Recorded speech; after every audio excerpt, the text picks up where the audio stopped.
Thanks for downloading a 3CR podcast. 3CR is an independent community radio station based in Melbourne, Australia. We need your financial support to keep going.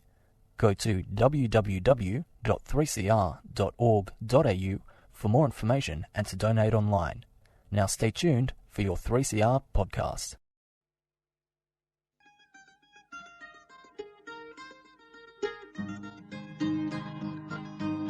We're putting up new buildings, we're knocking down the old. We're working in the summer heat and in the winter cold. And the labour power we sell, me boys, for a hard-earned weekly pay produces mighty profits for the greedy MBA.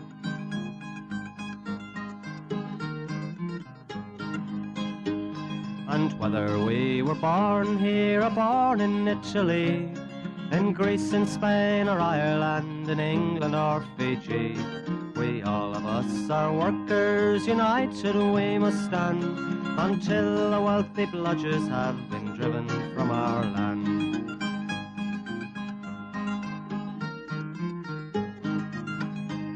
We faced deregistration, it backfired in the face. We're not fooled by arbitration, we won't stay in our place.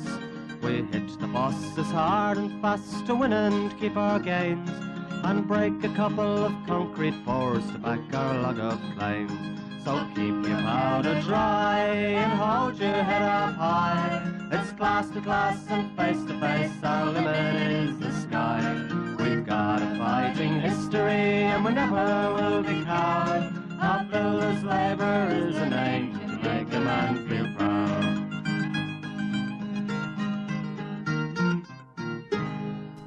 Good morning from the Concrete Gang, bright-eyed and bushy-tailed, 8:55 on your AM dial, 9:30 every Sunday morning, oldest running show in history, community radio. And joining me this morning is Silver and the Golden Sparrow, as I've been told.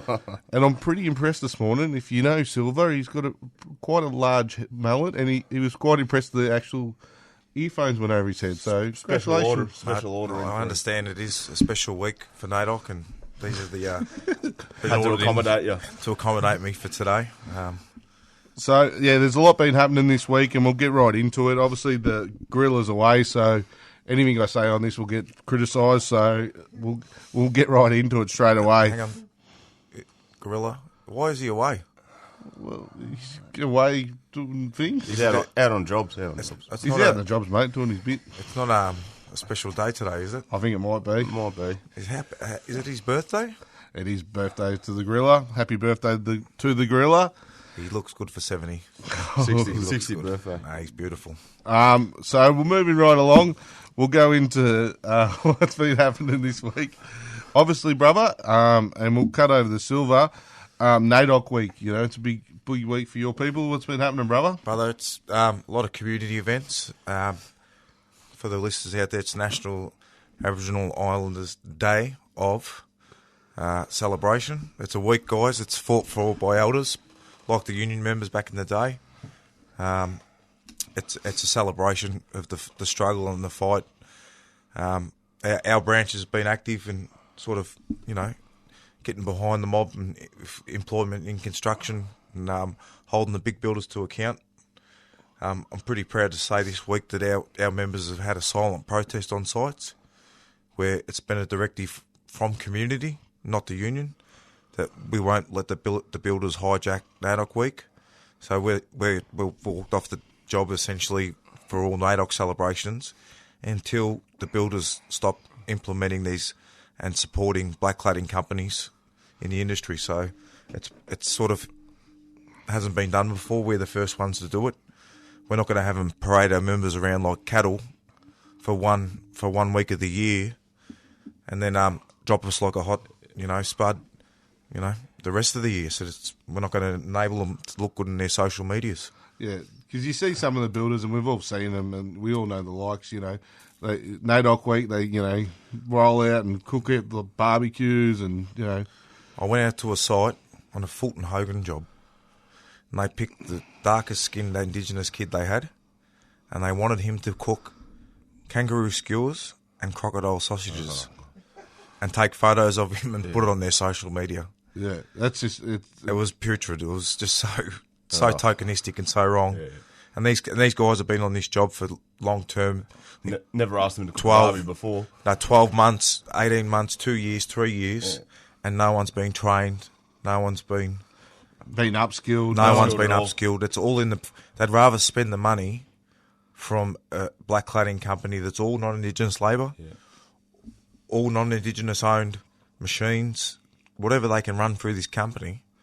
Put them on a gate, not give them any skills. Not even that, brother. Yeah. Just we'll run it for a civil company. Push them in the corner. So one of the things we've implemented this week, guys, is the audits of all the government jobs, asking them where the money's going for Indigenous spend, and they're all sweating. They don't want to give over the details because they know they're enabling the rot. Yeah, exactly. They are the path of least resistance and the least drama. Which that's what this black cladding is, isn't it? It's essentially an unskilled, unbusiness savvy Indigenous. Most of the time they're not. Well, that hurt. That hurt, but old Andy's blown their ears off there. Yeah, no, it's two busted eardrums now. Finally got the figure in your head and you've blown your ears. Yeah.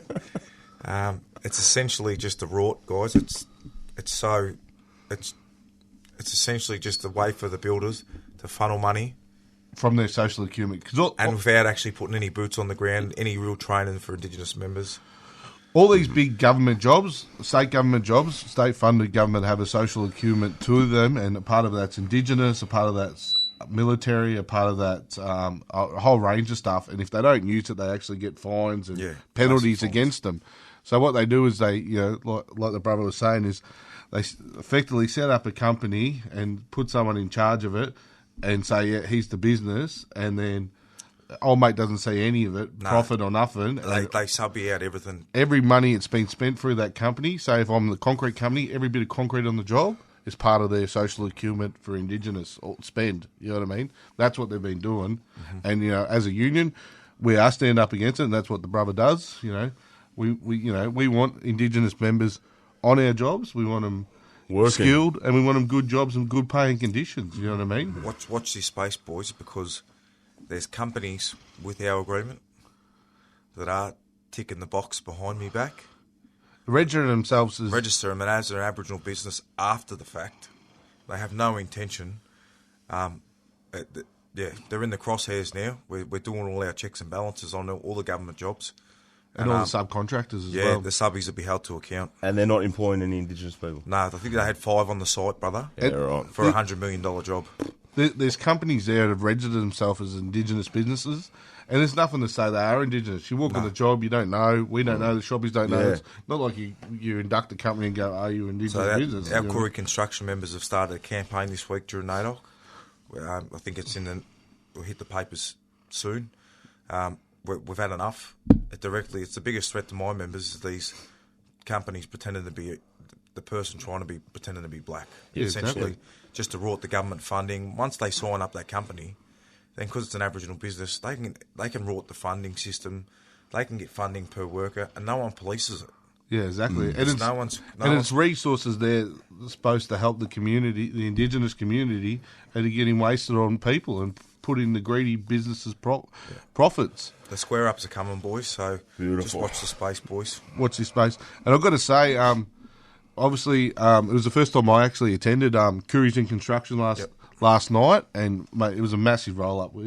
How many we had there? What do you reckon? 100? 90, 100 plus. That room was packed. So, and we had Senator Lydia Thorpe there. She spoke about her position on The Voice and all that, and there's a lot of just hearing the community, the Indigenous community members in that room talk about their situation and what's going on. It's a tribute to all involved. I thought it was grouse. Yeah, no, we had our position last night. Our members, 2 months ago, we had the Yes people come in and speak, Auntie Jill Gallagher. And then last night was the No, and we had Senator Lydia Thorpe come in.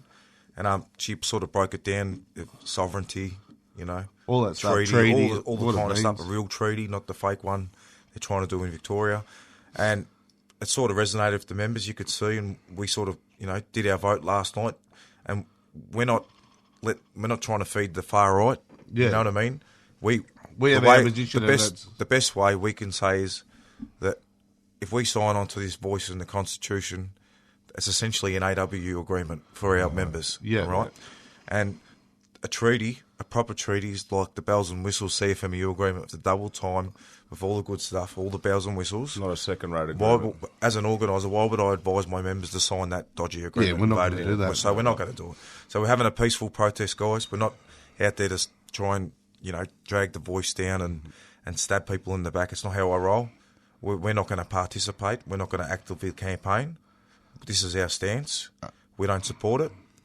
And where the real issues that are surrounding us are, blackcladding, mate, Aboriginal deaths in custody. Implement the recommendations. Stop our, implement the redress for stolen generation for all the people that've been abused and bashed in homes. Mate, all these things that they need to fix, and they can do it really quick. Start doing that first, and then we'll sit about a voice. But give us something. Give us seats in the Senate. Give us something. I've got to say, on Lydia, you see her in the media and all that, and the way she's portrayed.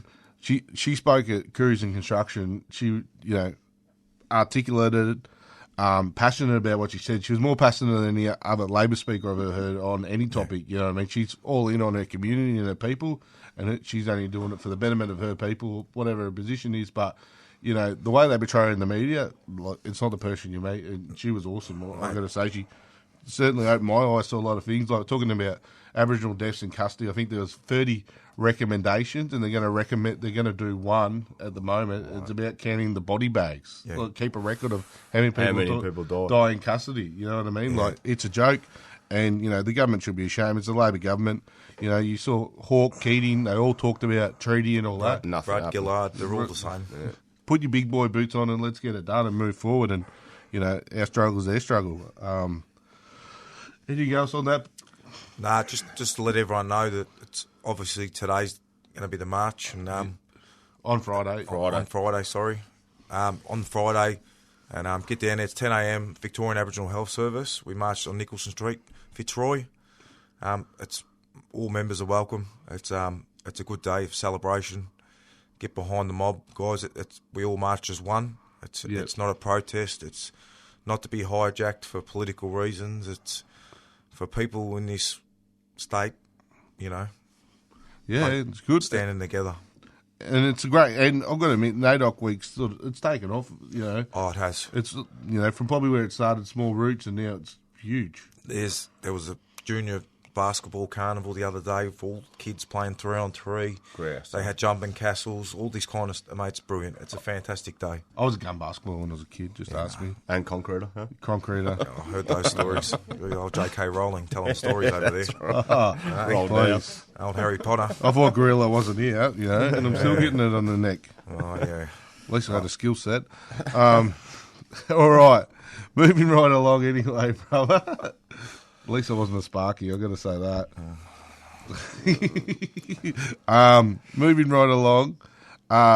Obviously, this week, you would have received, as a CFMEU member, you would have got a text message, went out to everyone. We've been talking about it for a while. It's finally out. The survey. So get on your phone, fill out the survey. That is our log of claims for our EBA. That is so the leadership of our union, our executive, actually can see what our members want. We're one of the only unions that survey all their members with all the conditions. I think there's 55 or 60 questions. Yeah, but it's when you're doing it, it says you're only at 20%, but you only actually get to about 30% and then it logs in. Yeah. So don't get daunted. You think, oh no, this is going to go for ages. It doesn't go. It's not as long as it. No, I did all mine. But if you have any trouble, you can get paper copies here in the office. Belinda, and all that. If you see Belinda in the office, I think we're going to have to hit the sites with the paper copies, with the older members, the guys that struggle, and sort of sit down with our members. See your shopping. It is a good survey, very thorough. Very thorough. And like I said, there's a lot of questions in that. And it's not just questions about our EBA, it's about our position going forward. I know there's a lot of stuff around, we've talked about the 5-day week. The leadership of the unions come out and said the 5-day week's not going in this agreement, but we are looking at it in the future. And we want to know what the industry wants. And there's different breakdowns of that. And there's also, a range of other questions in there that affect our industry and where we want to go with licensing of trade and other stuff. There's stuff in there that, we're a warts and all union. We ask questions a lot of unions don't want to hear. Is your shop steward doing your job? Are you seeing your organiser enough? Is your shop steward checking union tickets? Is your shop steward arguing with the boss for better conditions and pay? Is the safety on the job up to speed? All this stuff we want to know because, sometimes as an official, you walk on the job and you think it's sunshine and lollipops. You can't and fix it if you don't know. Find out that the old mate's not there, you know what I mean? So, and it's 100% anonymous, so don't stress about that at all. So fill out the survey, send it in. It's pretty easy to do online. And like I said, if you have any trouble doing the survey, ask your shoppy. They can get you a paper copy or you can do one and come and get it in the office. And like I said, the more people that do the survey, there's nothing better, like Johnny, the secretary, said, there's nothing better if we're negotiating with the builders and we can say 85 or 90% of our memberships filled out that survey. This is what they want. This is what they want. This is non-negotiable. They all said to this survey, that is what they want. This is what we're not asking, we're demanding. So, and this EBA, this EBA is going to be it's going to be a hard slog.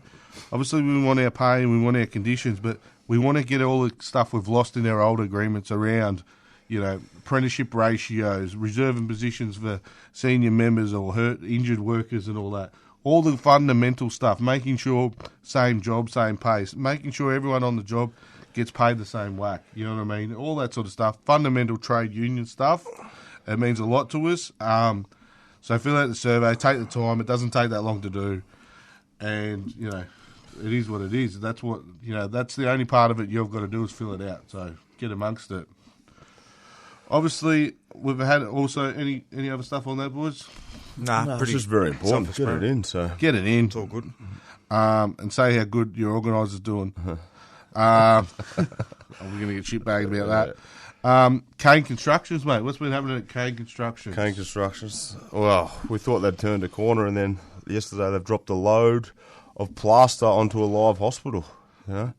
And obviously, thank God, no one was hurt. That was all good. The organiser went out there straight away, got onto it. But lucky he went out there because they went to Bagent and he signed off, engineered. Andrew Bagent. Engineering. That our members could go under where the roof's half collapsed and start back propping it. Without even, I don't even think he even went out and have a look at the job, And then to our organisers' credit, Jax went out there and said, mate, the only one that's going to go under there is Bagent himself to back prop it. We're not sending anyone in there. And Kane come to their senses and didn't send anyone back in there.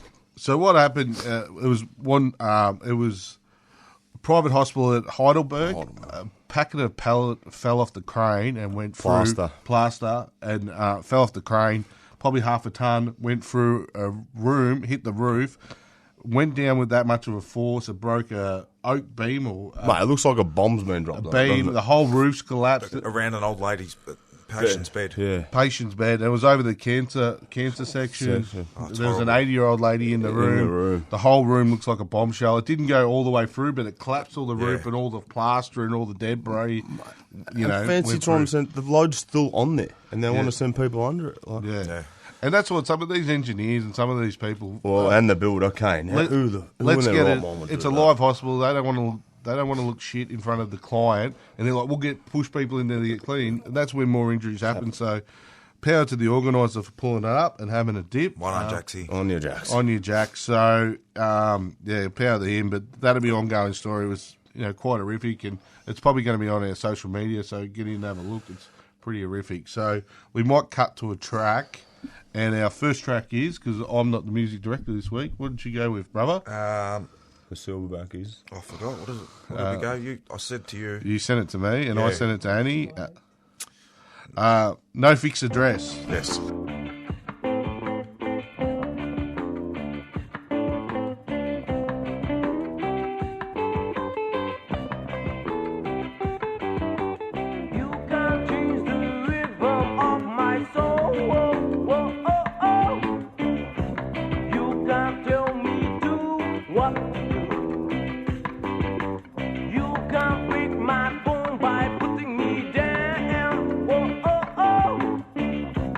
Oh,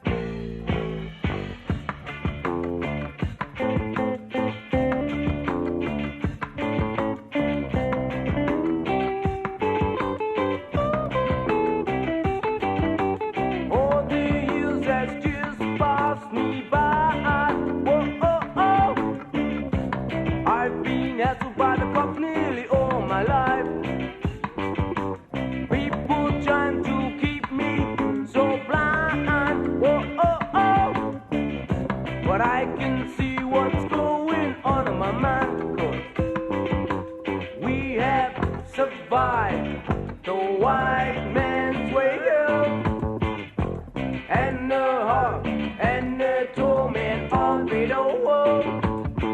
We have survived the white man's way out, and you know you can't change that.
What a fantastic song and unreal. Good pick, good selection there, brother. Thank you.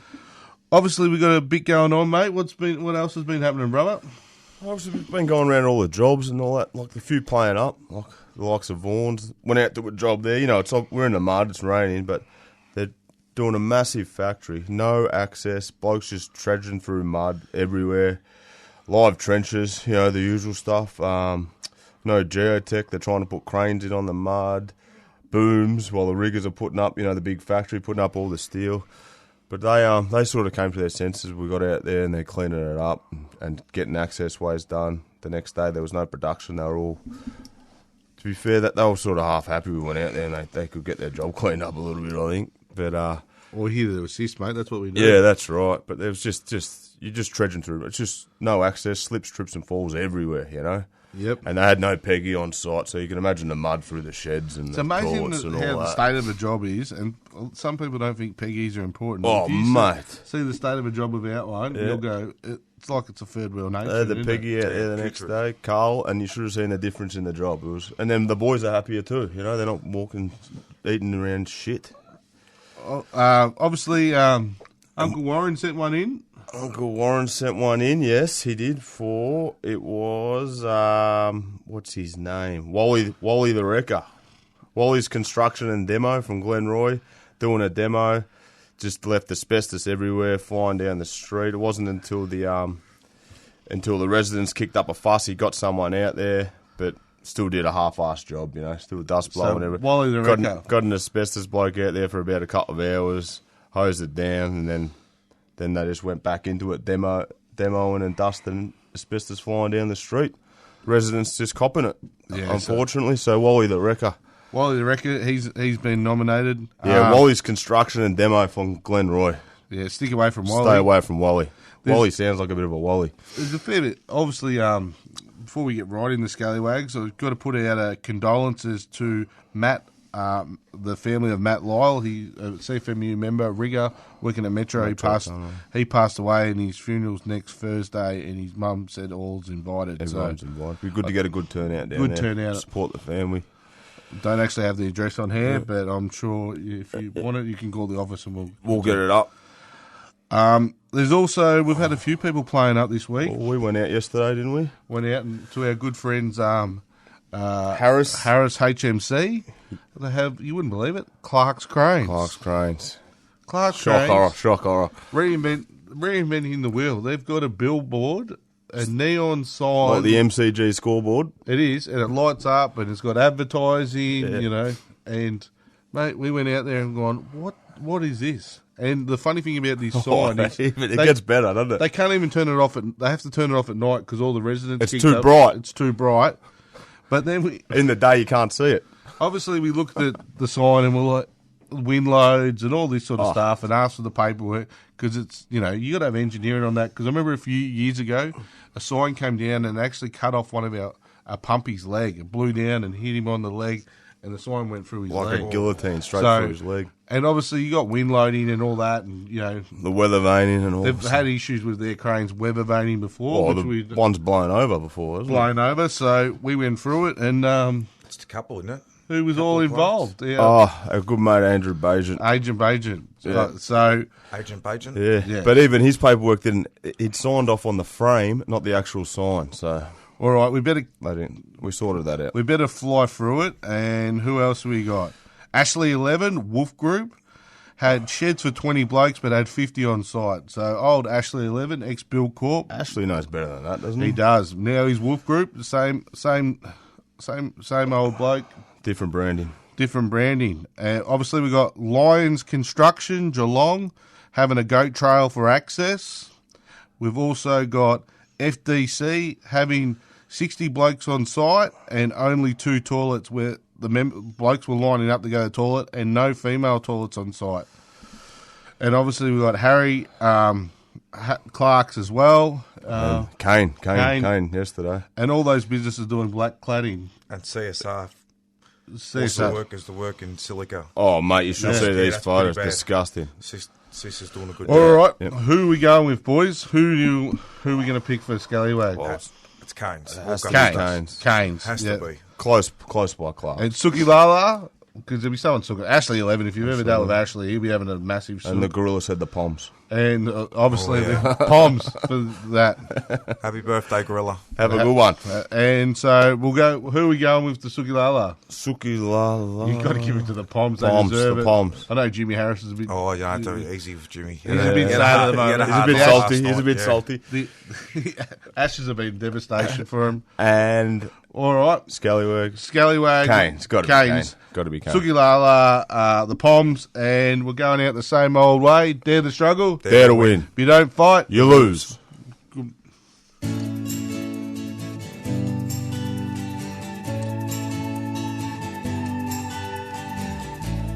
Down city streets I would roam. I had no bed, I had no home. Crawled out of bushes early morning. Used newspapers to keep me warm. Then I'd have to score a drink, start me up, help me to think. Down city streets I would roam,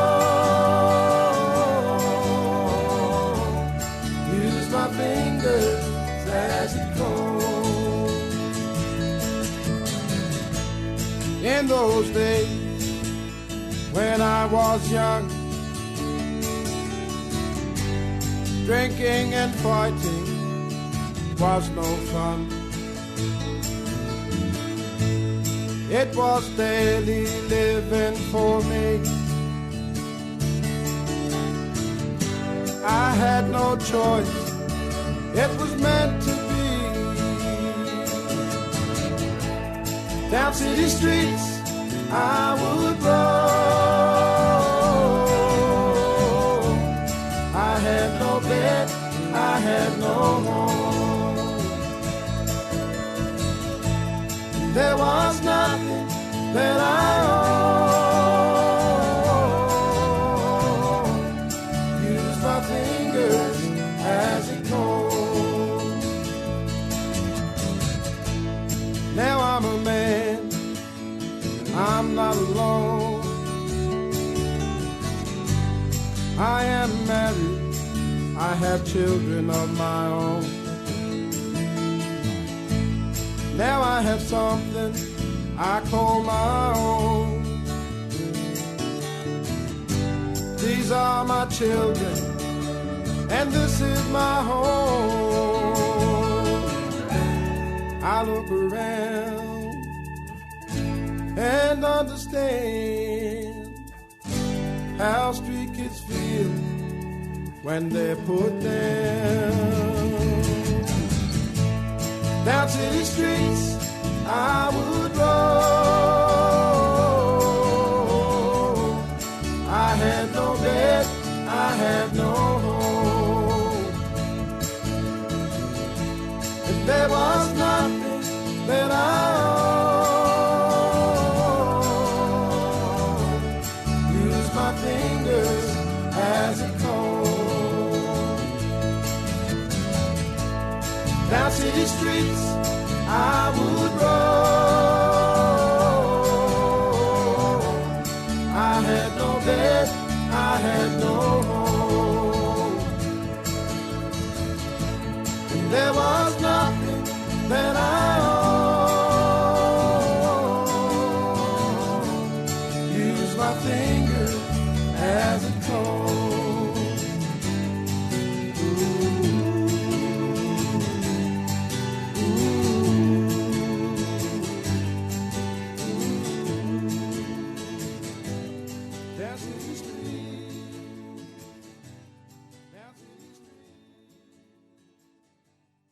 You've been listening to a 3CR podcast produced in the studios of independent community radio station 3CR in Melbourne, Australia. For more information, go to allthews.3cr.org.au. You've been listening to a 3CR podcast produced in the studios of independent community radio station 3CR in Melbourne, Australia. For more information, go to allthews.3cr.org.au.